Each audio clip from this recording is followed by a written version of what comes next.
pas. Sinon, je propose de passer directement la parole à Alexandre, donc il me fait le plaisir donc de présenter. Je pense que ce projet très important et très intéressant. Enfin, nous, on en a entendu beaucoup parler, qui faisait un peu l'équivalent du QFR, donc on est très curieux d'en entendre plus. Donc, Alexandre, qui est professeur adjoint à l'Université Laval, je te laisse la parole et je te remercie. Donc, on avait convenu, Yana, c'était une vingtaine de minutes? Une vingtaine de minutes, voilà, pour avoir quelques questions après. Et merci beaucoup d'avance. Excellent. Ben, bonjour à tous et à toutes. Ça me fait vraiment plaisir d'être avec vous aujourd'hui pour vous présenter Sylva 21. Comme Vincent l'a dit, là, je suis professeur adjoint à l'Université Laval. Et pourquoi est-ce moi qui présente Sylva 21 aujourd'hui? Je le fais au nom d'Alexis Hachin, mais je le fais aussi en tant que produit de Sylva 21. J'ai été probablement un des tout premiers projets de doctorat qui a été lancé en 2020, là, donc même avant le début du projet. Alors, c'est ça, je suis bien heureux de vous donner un aperçu aujourd'hui de ce programme de recherche-là. Et ça va nous permettre sûrement de voir là, des points communs avec les projets que vous réalisez de votre côté. Plan de la présentation, commencer par une petite description du projet et ensuite je vais passer au travers des trois principaux thèmes de recherche du projet, donner un exemple en fait des publications qui ont résulté de ces trois volets-là et aussi un aperçu des travaux qui sont en cours actuellement. Qu'est-ce que c'est Sylva 21? Ben, c'est un programme de recherche CRSNG Alliance. Bon, le CRSNG, c'est notre organisme de financement fédéral, donc à l'échelle canadienne, et c'est un programme de subvention finalement qui nous pousse à aller chercher des partenariats. Donc des partenariats avec d'autres universités, mais des partenariats avec des industriels aussi. Donc ça nous pousse à mobiliser un peu des gens aux quatre coins du pays et à ainsi être capable de mobiliser des sommes considérables. Donc, Sylva 21, c'est un programme de 5,5 millions de dollars de 2021 à 2026. 12 co-applicants, donc 12 chercheurs et chercheuses de 5 universités réparties de l'Est à l'Ouest du Canada, 14 entreprises de l'industrie forestière qui étaient partenaires, 50 collaborateurs et plus à travers le Canada. Et tout ça permet finalement d'impliquer plus de 40 personnes hautement qualifiées qu'on appelle, là, donc des étudiants à la maîtrise, au doctorat, des stagiaires postdoctoraux et des professionnels de recherche aussi. Le programme, ben, c'est ça, le demandeur principal, c'est Alexis, que vous connaissez très bien dans le réseau. Et le programme est co-dirigé par Nicholas Coops, qui est professeur du côté télédétection forestière, un peu plus sur la côte ouest, donc à l'Université de Colombie-Britannique, à Vancouver. Ici, les visages amicaux et déterminés des co-chercheurs du projet, à peu près la moitié sur cette diapositive-là que vous pouvez reconnaître. Donc, l'Université d'Alberta, l'Université du Nouveau-Brunswick, en fait, Loïc d'Orangeville qui est aujourd'hui à l'Université Laval, Evelyne, des gens de l'Université de Colombie-Britannique, évidemment. Et attendez, je pense que j'avais une deuxième diapositive. Et bien entendu, des partenaires, donc des partenaires gouvernementaux, des partenaires municipaux, des partenaires de l'industrie forestière, des communautés même autochtones, donc des Premières Nations qui se sont jointes au projet. Alors, c'est vraiment une myriade de partenaires qui font en sorte que les projets sont directement axés sur des enjeux, des besoins qui touchent les communautés, qui touchent les parties prenantes du secteur forestier. Quels sont les objectifs ou quel est l'objectif général de Sylva 21? Ben, c'est vraiment de fournir des données, des outils, des solutions pratiques qui vont permettre d'améliorer la résilience des forêts canadiennes face à l'incertitude là, qui est liée au changement climatique. Alors, principalement, là, on s'intéresse aux perturbations, aux sources de stress qui sont croissantes là, pour nos forêts et qui en menacent peut-être la résilience, le maintien à long terme. Alors, tout ça est aussi euh, dans une volonté de contribuer au bien-être des communautés qui dépendent justement de la ressource forestière et en fait de l'ensemble des ressources là, qui proviennent de la forêt. Notre vision pour parvenir à atteindre cet objectif-là, ben, c'est vraiment de tracer la voie, puis de permettre le développement de nouveaux outils, des connaissances pratiques aussi, qui vont faciliter la mise en œuvre principalement d'une sylviculture, donc qui va être conçue pour répondre aux besoins de la société dans le contexte de changements globaux. Alors, c'est vraiment Sylva 21, c'est une sylviculture qui est adaptée à la réalité qu'on a aujourd'hui et on repose là, sur certains piliers là, pour y arriver. Tout d'abord, on cherche à réanalyser des dispositifs expérimentaux, des données qui sont disponibles. Alors, on sait que ça fait des décennies qu'on suit dans le temps, qu'on réalise des inventaires c'est un peu une source de données qui est inexploitée et qui a le potentiel de nous permettre de répondre à des questions contemporaines en utilisant justement cet historique de données-là. Ça repose aussi sur un inventaire précis et en continu des caractéristiques de la ressource forestière. Alors là, on tente vraiment d'observer en temps réel ce qui se passe en forêt et finalement de développer des approches adaptatives, donc des approches qui sont adaptées au contexte actuel et de formuler des recommandations concrètes qui vont permettre peut-être de changer les choses ou à tout le moins de mettre des nouvelles pratiques à l'essai. Ces trois moyens-là sont répartis au travers de nos trois thèmes de recherche qui sont observer, anticiper, adapter. Alors, quand on parle d'observer les forêts, ben, ça repose en bonne partie sur les outils de télédétection qui sont à notre disposition, mais aussi toutes les méthodes d'inventaire, de suivi des forêts. Alors, l'idée, c'est vraiment d'être conscient de ce qui se déroule sur le territoire. Juste au Québec, on a 24 millions de kilomètres carrés de forêts, 24 millions d'hectares, pardon, de forêts aménagées. Au Canada, c'est beaucoup plus que ça si on combine toutes les provinces. Donc, d'être capable d'avoir une image en temps quasi réel de l'ensemble de la ressource sur le territoire. Ensuite, anticiper. Est-ce qu'on est capable de prédire l'effet que vont avoir les changements dans les conditions environnementales sur la croissance de la forêt, sur sa vigueur, sur les produits qu'on va en tirer? Et adapter, ben, quelles mesures on peut prendre pour augmenter la résistance, augmenter la résilience des écosystèmes forestiers, justement, face aux risques qu'on a anticipés. Et tout ça est une boucle. Hein? Donc, est-ce qu'on est capable aussi d'observer si nos méthodes d'adaptation fonctionnent bien et donnent les résultats qu'on souhaite? Pour les prochaines diapositives, je vais donc faire le tour un peu de ces trois thèmes-là, puis vous présenter des projets de recherche, des projets qui sont menés présentement par des étudiants, des étudiantes, par des stagiaires postdoctoraux, par des professionnels de recherche. Je pense que ça va vous donner un bon aperçu de la diversité des projets puis des questions auxquelles on s'attarde. Avant d'y aller, je voulais vous présenter les sites de recherche de Sylva 21. Donc, c'est un projet pan-canadien.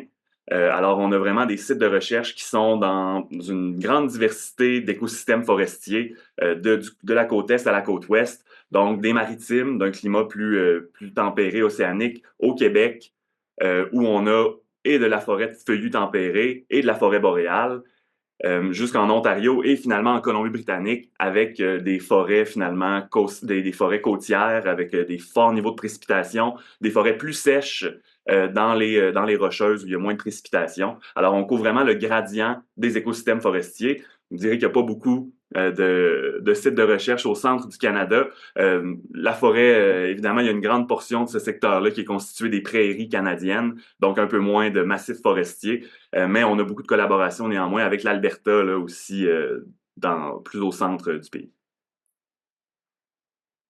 Jusqu'à aujourd'hui, plus de 20 publications scientifiques dans 12 journaux différents, au moins 10 conférences scientifiques dans 6 pays. Cette mise à jour-là date déjà de quelques mois, donc c'est sûr qu'avec les conférences qui ont eu lieu à l'automne, ce nombre-là a augmenté. 4 bulletins de recherche, un rapport technique et toujours là, des résumés des projets qui sont sur notre site Internet. Je vais vous donner les coordonnées à la fin de la présentation. Alors, on entre dans les fameux thèmes de recherche avec le thème observer.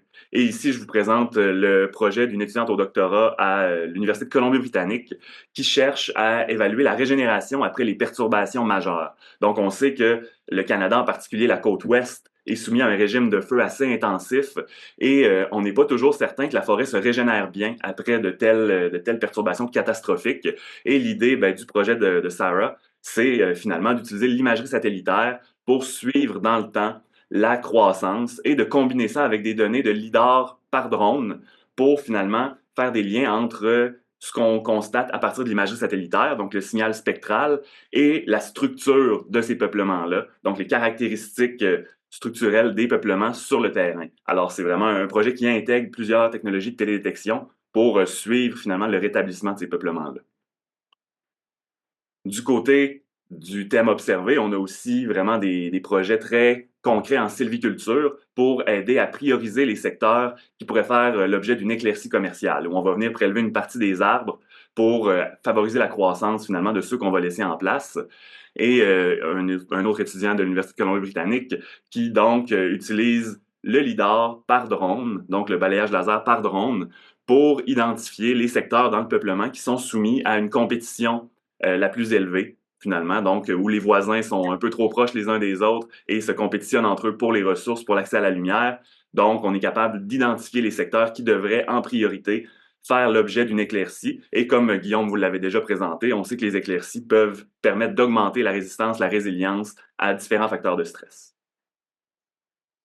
Toujours dans le thème d'observer, ici on rentre dans les modèles de croissance et pour ce faire, là, on commence par une approche un peu plus méthodologique, un peu plus technique, où on tente d'harmoniser les données LIDAR de survol successifs. Alors au Canada, ça fait plusieurs années qu'on a commencé à acquérir des données LIDAR par aéroportée, par avion, sur l'ensemble du pays ou dans certaines provinces, mais des fois, il y a des différences d'un nuage de points à l'autre. Alors, comment on peut harmoniser ces jeux de données-là pour pouvoir les comparer et suivre la croissance finalement forestière sans qu'il y ait de biais liés vraiment aux paramètres d'acquisition de ces données-là. Et finalement, José, qui est aussi stagiaire postdoctoral, lui, à l'Université de Colombie-Britannique, travaille à évaluer comment le patron spatial de structure des forêts, donc les ouvertures, les trouées dans la canopée, nous permettent de prédire la croissance finalement à fine échelle dans les peuplements résineux principalement.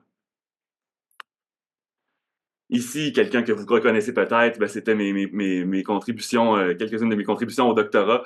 Donc, on était vraiment dans la conception d'un système d'alerte pour l'aménagement forestier. Système d'alerte, pourquoi? Pour détecter les perturbations qui surviennent sur le territoire, mais aussi évaluer leurs conséquences. Donc, quelle est la sévérité de ces perturbations-là et relier ça finalement à des mesures qui ont été prises en forêt sur le terrain et qui vont finalement nous permettre d'évaluer si ce peuplement-là a besoin, par exemple, d'une coupe de récupération, de traitement sylvicole pour remédier un peu aux effets de la perturbation. Et dans un deuxième temps, est-ce qu'on est capable de suivre la croissance des forêts en temps réel grâce à l'imagerie satellitaire et au lidar et de comparer finalement la croissance des peuplements en fonction de leur structure pour repérer, par exemple, des peuplements qui stagnent, des peuplements qui sont en déclin et ajuster peut-être les modalités d'intervention sylvicole qu'on va faire en fonction de cette information-là en temps quasi réel là, sur la croissance des peuplements forestiers.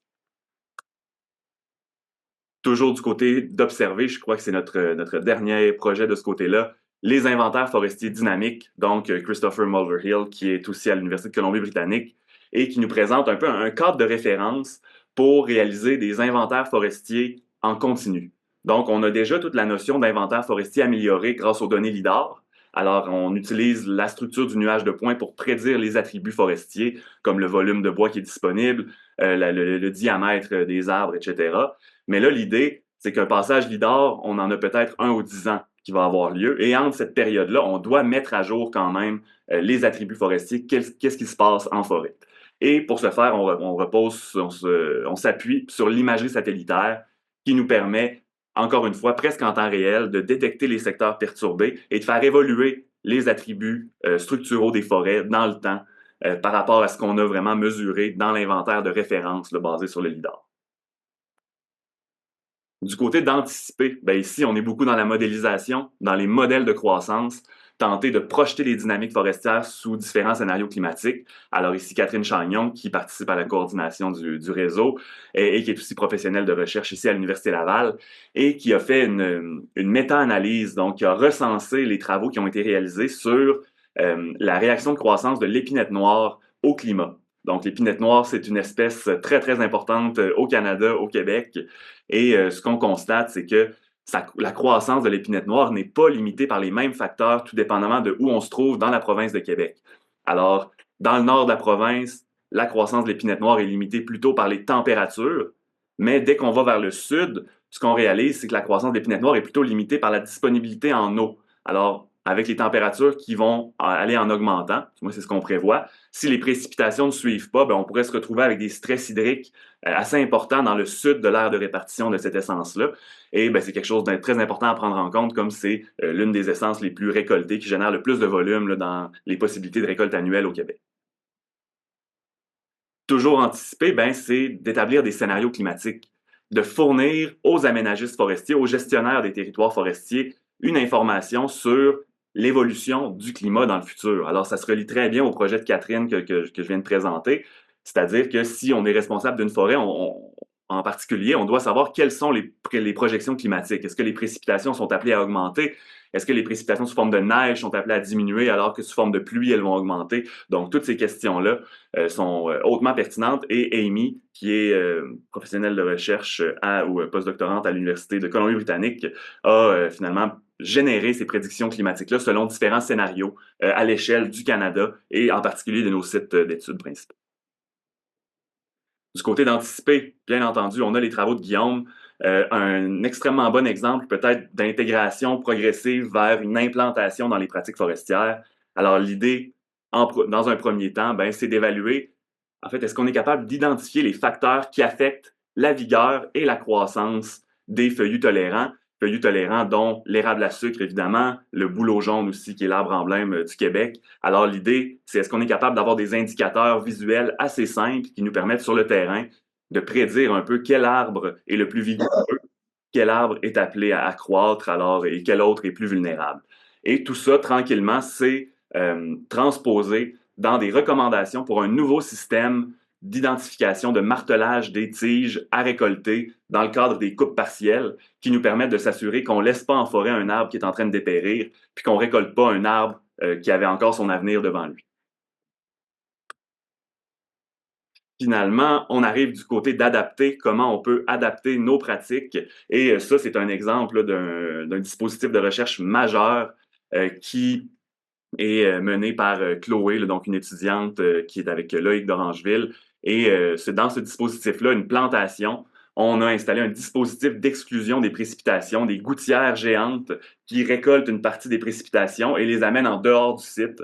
Alors l'idée, c'est de voir est-ce que vraiment les éclaircies, donc en gérant la densité du peuplement, on est capable de moduler un peu l'effet des sécheresses sur la croissance. D'ailleurs, il y a un bel article sur le site de Sylvain 21 sur ce projet-là, si ça vous intéresse. Adapter, ben, on est aussi beaucoup du côté humain. Hein? C'est-à-dire que c'est pas seulement une affaire de comprendre les principes scientifiques, mais comment tout ça s'intègre dans la politique, dans le cadre de gouvernance actuelle. Alors, ce qui est recherché dans ce projet-là un peu, c'est comment toute cette relation-là entre la société, les populations et la forêt a évolué dans le temps et comment cette relation-là est influencée par la gouvernance finalement qui est en place.